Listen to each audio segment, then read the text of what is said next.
Los Angeles, the gang capital of the nation. According to the Los Angeles Police Department, there are more than 450 active gangs in LA, and combined have a membership of over 45,000 individuals. The majority of these individuals are African American and Latino.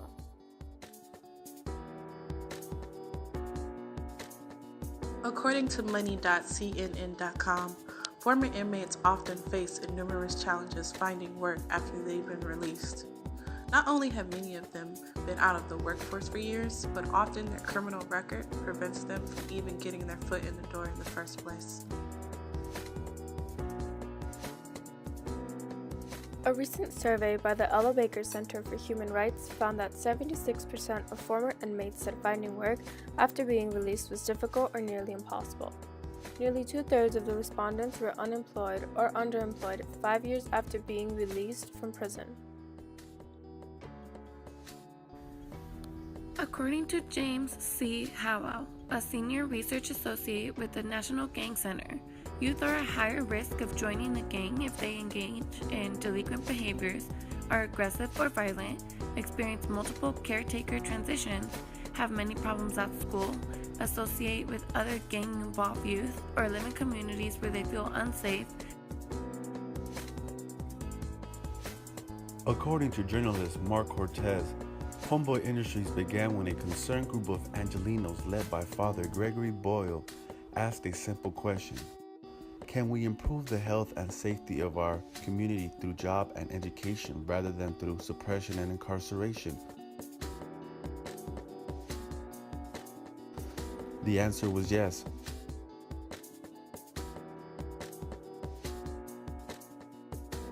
In 1988, members of the Dolores Mission Church and Father Greg found a few caring business owners willing to hire former gang members, and Jobs for a Future was created. Seeking a way out of gang life, 70 young people started work. My name is George Nunez. I'm an employee. I'm on security here at Homeboy Industries.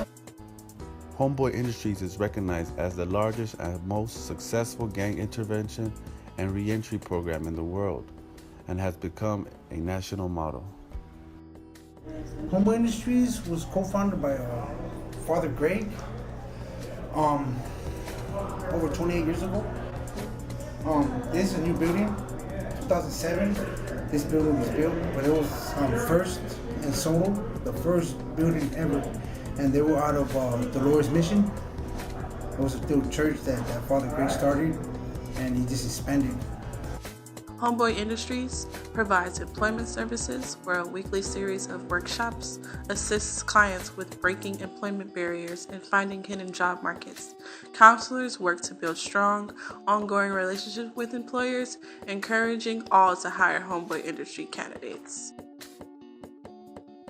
Okay, how long have you been here? 10 months.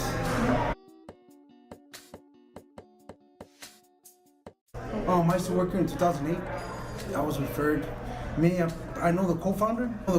Since I was in the California Youth Authority, and he gave me a card and told me, come on down. And I did. In 2008, I came, and I didn't last. I went back to prison, but this time around, I came back, and different change.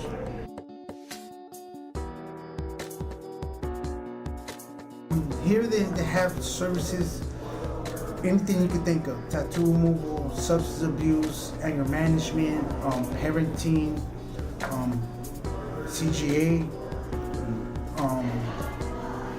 They got Hunger Cafe. They got the bakery. But mostly the most important thing is when somebody comes here, an employee, it's for the change and for taking advantage of the classes that they have to offer. Everything's free. That's what's amazing about this place. Everything's free. You know, other places, anger management, tattoo removal, it costs money. But here they provide it for free. Me personally, changed my attitude, the way of thinking, responsibility, and it helps me to transform my old gang lifestyle to a whole different perspective. the reality part about it, at the end of the day, it's about taking care of responsibilities. Being out there in the street, gangbanging, being in prison. Me personally, I abandoned my kids, I abandoned my family for this lifestyle. I gave my all to this lifestyle, but at the end of the day, I was left alone. I was young, I was vulnerable, and I just ran with it. You know, I wasn't getting that at home. I wasn't getting that love. I wasn't getting that attention at home. So I found it in the streets. At least I thought that's what love was, the attention was. And I ran with it for 36 years. But today's it's a whole different story. You know what I mean? This place has helped me take care of my responsibilities, be a father to my children that I never was before. I didn't know how to be a father. I never had a father in my life. My father died in prison in '98. He died in prison, so I didn't have the only father figures I had was the street gangs, the older homies that were out there running around, and that's who taught me how to be the man I was. Today I'm a different individual. You know, I care for people. You know, I've been clean going on a year without using drugs. Going on a year without being in prison, in jail, or anything like that. And do I want to take care of responsibilities? No, because I'm barely learning how to be a husband. I'm learning how to be a father to my kids. Most of all, I'm learning how to be a man. You know, life shows up. A lot of struggles show up, man. Paying bills. It's hard.